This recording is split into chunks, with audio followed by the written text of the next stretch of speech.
NCC में तो reject हो गया हूँ, लेकिन मैं आर्मी में जाके दिखाना चाहता हूँ। जम्मू कश्मीर का अनुभव काफी है, क्योंकि 2000 से अधिक आतंकियों को मारा।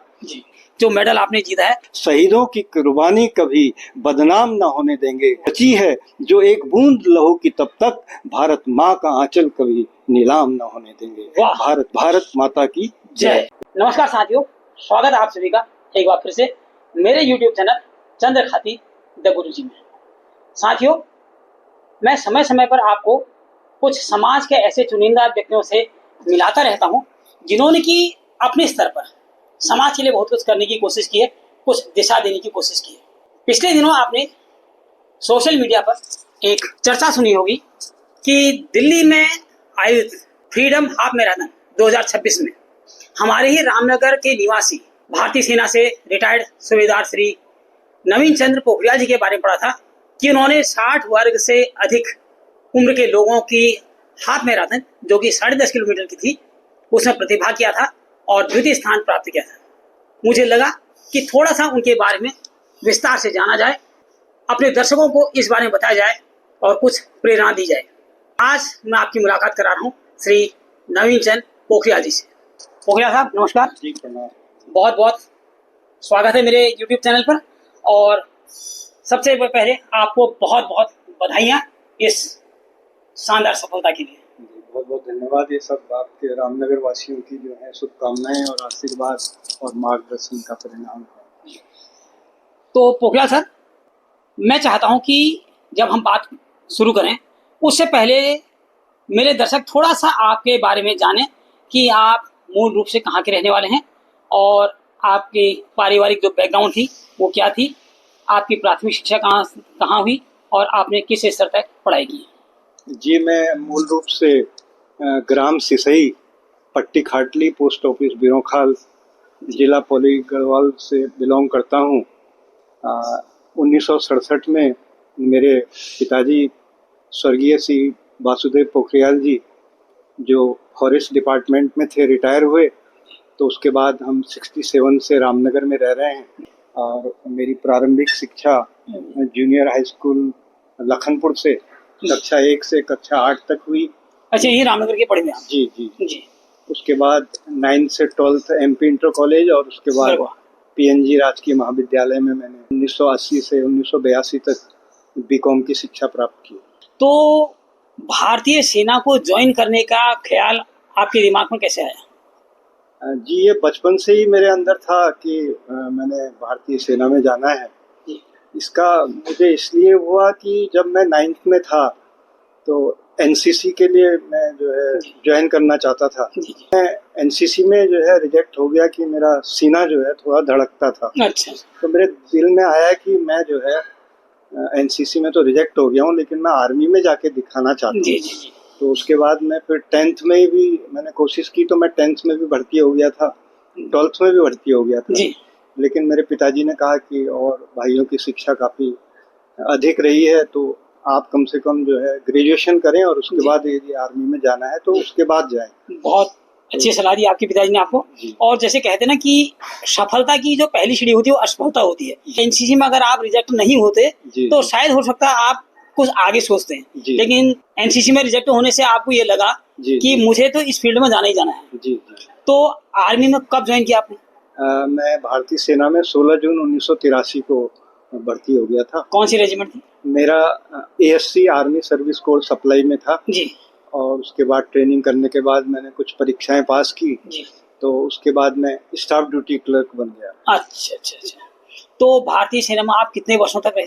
भारतीय सेना में मैंने कुल 30 वर्षों तक कार्य किया जी। और 30 जून 2013 को मैं भारतीय सेना से सेवानिवृत्त हो गया। तो 30 सालों की सेवा में निश्चित रूप से आपने सेना में रहते हुए कुछ सैन्य अभियानों में भी प्रतिभाग किया होगा, भाग लिया होगा जी। कोई ऐसे अभियान जिनके बारे में आपको याद हो? कौन कौन से अभियान थे ऐसे? जैसे मेरा जम्मू कश्मीर का अनुभव काफी है, क्योंकि मेरी फर्स्ट पोस्टिंग जो है हेडक्वार्टर 104 इन्फेंट्री ब्रिगेड, जो हमारे श्रीनगर से उसकी दूरी लगभग 14 घंटे आगे है, एकदम बॉर्डर पे जी। तो वहाँ तीनों साइड से जो है पाकिस्तान की सीमा है, केवल एक रास्ता है रोड का जो, तो वो भी सितंबर से मार्च तक भारी बर्फबारी में बंद रहता है जी। और यदि उस बीच में कभी हमला होता है तो पैदल मतलब वहाँ पे जाना पड़ता है। तो काफी अच्छा वहाँ एक्सपीरियंस रहा उग्रवादियों की फायरिंग, और कभी कभी जो है हमें भी मौका मिला कि उनका मुंह तोड़ जवाब देने का। जी जी बिल्कुल, निश्चित रूप से जी। उसके अलावा मैंने 5 सेक्टर RR में भी रहा। तो 1991 से 1994 मतलब लगभग 3.5 वर्ष में 5 सेक्टर RR में रहा। तो हमारे अंडर में एक 13 राष्ट्रीय राइफल, 14 राष्ट्रीय राइफल और एक इन्फेंट्री बटालियन हुआ करती थी। तो वहाँ पे कहाँ उग्रवादी आए तो कैसे उनको जो है प्लान बनाना है उनको मारने का, और उसके अलावा जितनी यूनिटें हैं उनको राशन की सप्लाई, अम्युनिशन की, हथियार की, गोला बारूद। निश्चित रूप से जी, जब सप्लाई सही रहेगी तभी फौजी लड़ पाएगा। जी जी। तो वो टेन्योर इतना अच्छा रहा कि वहाँ पर हमारे 5 सेक्टर RR को उस टेन्योर में जब मैं वहाँ रहा तो लगभग 2000 से अधिक आतंकियों को मारा और 1000 से अधिक हथियार जब्त किए, और 405 जो कश्मीरी वहाँ के वासिंदे हैं वो जो भटक गए थे, आतंकी बन गए थे, उनको सरेंडर करवाने का जो है हमें अवसर मिला। और इसमें हमारे 5 सेक्टर RR को 2 अशोक चक्र और कई सेना मेडल, शौर्य चक्र मिले। तो उसका बड़ा अच्छा लगता है। कारगिल युद्ध के समय भी आपकी कोई ना कोई भूमिका रही होगी? जी, कारगिल युद्ध के आप कहाँ पोस्टेड थे? उस समय मैं ईस्टर्न कमांड कलकत्ता में था। तो हमारा काम ये होता है कि जितनी बड़ी फॉर्मेशन में है हम, तो हमने नीचे की फॉर्मेशन जो स्टैटिक फॉर्मेशन है, जैसे कमांड हेडक्वार्टर, सब एरिया, वैसी फील्ड फॉर्मेशन होती है, brigade headquarter, division headquarter, core headquarter. तो जब कभी ऐसा युद्ध की स्थिति आती है तो जितनी भी ये फील्ड फॉर्मेशन है इनको हमें मूव कराना होता है। तो उस समय मुझे जो है जितनी भी वहाँ से कोर थी और उनके डिवीजन थे, बटालियंस थी, तो उनको हमने डिप्लॉय करवाया जम्मू एंड कश्मीर में। तो पूरी बटालियन को कैसे मूव कराना है, उनके लिए ट्रेन की व्यवस्था करना, उनके रहने की कहाँ पर रुकेंगे, उसके बाद उनके लिए हथियार और अन्य वर्दी वगैरह की व्यवस्था करवाना, इसका वो रहा। और उसमें जो है उसी में मेरे को वर्ष 1999 में हुआ, तो वर्ष 2000 में मुझे eastern command GOCNC commendation card से भी सम्मानित किया गया। ये आपको बहुत शानदार काम किया आपने। आपकी पर्सनैलिटी को देख के लगता है कि आप स्पोर्ट्समैन रहे हैं अपने लाइफ में। तो आर्मी में रहते हुए क्या रनिंग वगैरह इस टाइप की कोई इवेंट किया करते थे आप? जी, मैं पहले जब मैं स्टूडेंट लाइफ में था बीकॉम, तो बीकॉम पार्ट 1 से मैंने जो है रनिंग स्टार्ट की थी। उससे पहले मैं क्रिकेट या फुटबॉल आदि खेला करता था। तो महाविद्यालय, अपने PNG राजकीय महाविद्यालय स्तर पे मैंने 4 रनिंग में भाग लेता था, 400 मीटर, 800 मीटर, 1500 मीटर और 5000 मीटर। तो उसमें क्रमशः प्रथम या द्वितीय स्थान ही रहता था मेरा। और चैंपियन बनने का सौभाग्य कॉलेज स्तर पे इसलिए नहीं मिल पाया कि 5 आइटम नहीं हो पाते थे मेरे। 10 किलोमीटर की रन नहीं होती थी तब। उसके बाद जब मैं आर्मी में गया तो वहाँ भी मैंने क्रॉस कंट्री और कई मतलब वहाँ पे भाग लिया। अच्छा सर, ये बताइए, अमूमन देखता हूँ ना कि रिटायरमेंट के बाद आदमी एक प्रकार से थोड़ा सेटिस्फाइड टाइप का हो जाता है कि चलो बहुत हो गया, आप थोड़ा आराम की जिंदगी जी जाए और थोड़ा रेस्ट किया जाए या और चीज। लेकिन आपको लगभग 13 साल रिटायर हुए हो गए। 13 साल के बाद आपको ये अचानक ऐसा क्या शौक लगा कि आपने हाफ मैराथन दौड़ने का फैसला लिया? इसमें असली में प्रेरणा स्रोत तो हमारे उत्तराखंड पूर्व सैनिक लीग के हमारे माननीय अध्यक्ष मेजर जनरल ML असवाल और हमारे लीग के जिलाध्यक्ष कर्नल BS रौतेला और रामनगर और हेमपुर के अध्यक्ष कर्नल दिनेश बिष्ट, ये 70 वर्ष के करीब लोगों की आयु है, हमेशा फिट रहते हैं, तंदुरुस्त रहते हैं और हमेशा हमें जो है निस्वार्थ कार्य करने की प्रेरणा देते हैं। तो एक प्रेरणा ये रही कि जब ये हमेशा हमें कहते रहते हैं तो हम कुछ करें। और उसके बाद मेरी बिटिया, बेटा, दामाद और मिसेज का भी योगदान रहा। और बिटिया निश्चित रूप से जब परिवार का योगदान है तभी आदमी कुछ कर पाता है। इस प्रतियोगिता में भाग लेना है, दिल्ली हाफ मैराथन, इसके बारे में जानकारी कहाँ से मिली कि ऐसा कोई इवेंट होने वाला है? मेरी बिटिया और दामाद अक्सर जो है वो अपने फिजिकल फिटनेस का उनका अपना संस्थान है। तो बिटिया ने प्रेरित किया मुझे कि आप इतने पुराने, मतलब इतना अच्छा दौड़ते थे, आप दौड़ सकते हैं। जब हम दौड़ सकते हैं, अभी भी दौड़ते हैं।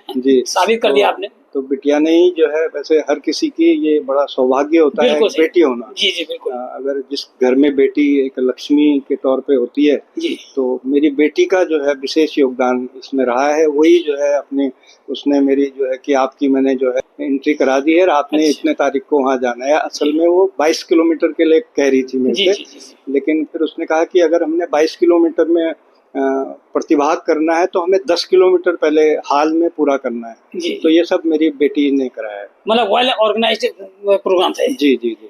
तो जब आप वहाँ प्रतियोगिता में भाग ले तो कैसा माहौल था? कितने आपके एज ग्रुप में कितने कंपटीटर थे लगभग? मेरे एज ग्रुप में तो 5 किलोमीटर, 10.5 और 21 किलोमीटर में काफी थे, लगभग 200 के करीब जी। और मेरे वाले में लगभग 50 ही रहे होंगे। 50 धावकों में आपने दूसरा स्थान प्राप्त किया। बहुत शानदार सफलता है आपकी।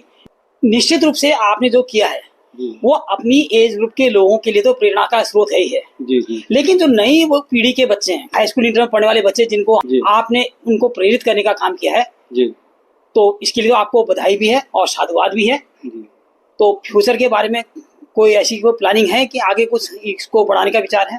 जी, अभी जो है ये 18 जनवरी को 2027 को टाटा मुंबई मैराथन हो रही है जी। तो उसमें जो है मेरी एंट्री हो चुकी है जी। तो उसमें लगभग 60 से 70 हजार के लगभग प्रतियोगी भाग लेते हैं जी जी जी। तो उसमें तो प्लेस पढ़ना मतलब हजारों में ना प्लेस आना या मेडल जीतना जरूरी नहीं है, बल्कि पार्टिसिपेट करना जरूरी है। इस एज में ये जज्बा होना कि मैं इतनी लंबी रेस दौड़ूंगा, ये अपने आप में बहुत बड़ी बात है, बहुत बड़ी प्रेरणा का स्रोत है जी। अपने साथ के लोगों के लिए या नई पीढ़ी के बच्चों के लिए कुछ मैसेज वगैरह देना चाहते हैं आप?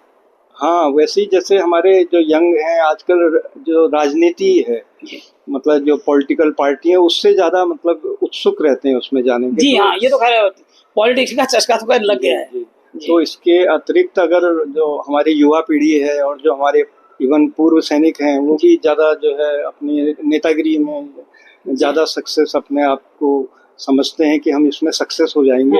उसको छोड़कर यदि हम अपने शारीरिक और मानसिक स्वास्थ्य का ध्यान रखें और नशे से दूरी बनाए रखें तो हम, जैसे मेरा तो मेन एम यही रहता है कि अपने आप को हमेशा फिजिकल फिट रखूं ताकि कभी हमारे देश पे ऐसी आवश्यकता हो तो आर्मी मना भी नहीं कर सकती, भले ही मेरी एज ज़्यादा हो गई है, लेकिन अगर मैं फिजिकल और मेंटल फिट हूँ तो मुझे ऐसी उम्मीद है कि मेरा भारत देश की सेना जो है मुझे अवसर देगी कभी एक बार फिर से जो है जंग के मैदान में जाने का। बिल्कुल पोखरियाल साहब, आपके हिम्मत और आपके जज्बे को सलाम है।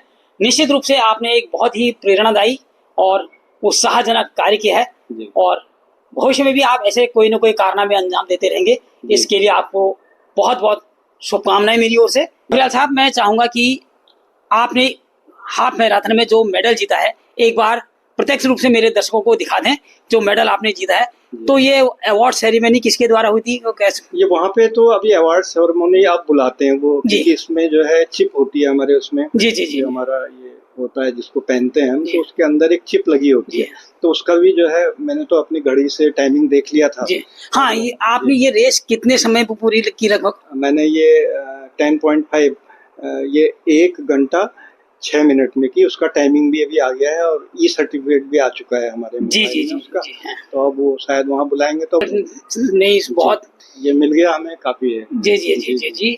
और सबसे बड़ी बात है कि आपने 10.5 किलोमीटर की रेस इस एज ग्रुप में इतनी तेजी से पूरी करना निश्चित रूप से आपकी फिजिकल फिटनेस को जितनी दाद दी जाए कम है। और उम्मीद करता हूँ कि जो आज ये सिल्वर मेडल आपके हाथ में दिख रहा है ये अगली बार गोल्ड मेडल में तब्दील हो। मेरी बहुत बहुत शुभकामनाएं आपको जी। धन्यवाद।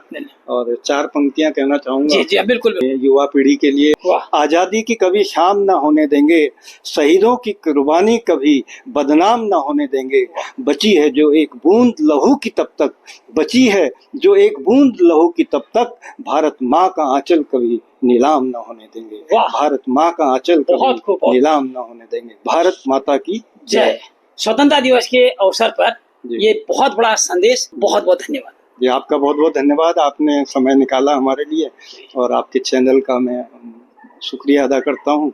और अपने सभी मेरे जो युवा हैं, युवा पीढ़ी है, हमारी बेटी बिटिया लोग देशभक्ति की भावना अपने दिल में इसलिए बनाए रखें कि हम हमेशा शारीरिक और मानसिक रूप से स्वस्थ रहें, ताकि कभी आवश्यकता पड़ने पर अपने देश के काम आ सके। बहुत बहुत नमस्कार सर, धन्यवाद, बहुत बहुत धन्यवाद।